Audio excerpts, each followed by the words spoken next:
lagi IoT kita bisa dengan kondisi yang kita punya hari ini. Jadi mindsetnya seperti itu. Ya masalah kita punya IoT itu apa yang apa bisa. Oke, itu masuk server ya.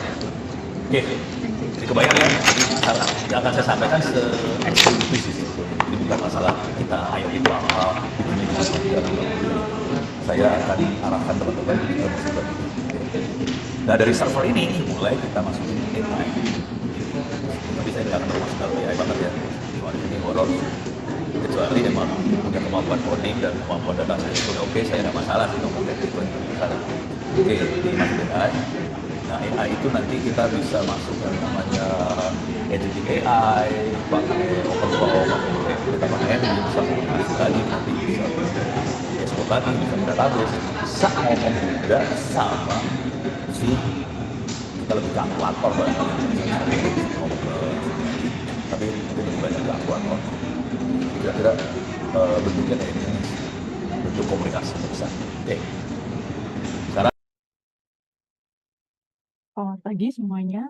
Pagi ini saya akan sharing session mengenai IoT, uh, yaitu fondasi unit IoT dari sensor, lalu konektivitas, dilanjut dengan pemrosesan, dan diakhiri dengan aplikasi dari pengguna.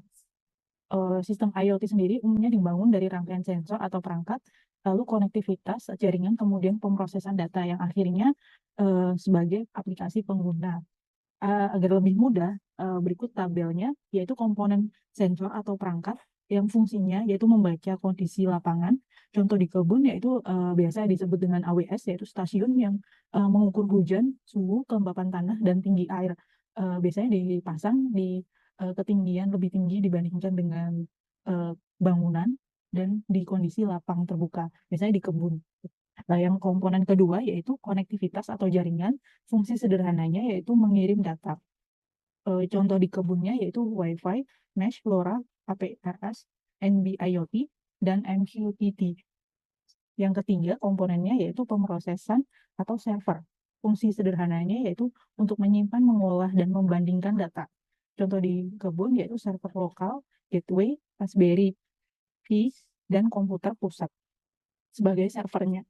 Komponen yang terakhir yaitu aplikasi pengguna, yaitu fungsi sederhananya menampilkan informasi dan membantu keputusan. Contoh di kebun ada dashboard, alarm, notifikasi, dan laporan. Seperti yang saya contohkan di sebelumnya yaitu AWS. Untuk AWS sendiri di kebun sudah ada dashboardnya dan juga ada laporannya berupa data curah hujan. Dari sini kita dapat memahami mengenai sensor membaca, jaringan mengirim, server mengolah, dan dashboard menampilkan. Sehingga IoT sebenarnya sudah diterapkan di lingkup kebun maupun di PG. Sekian dan terima kasih.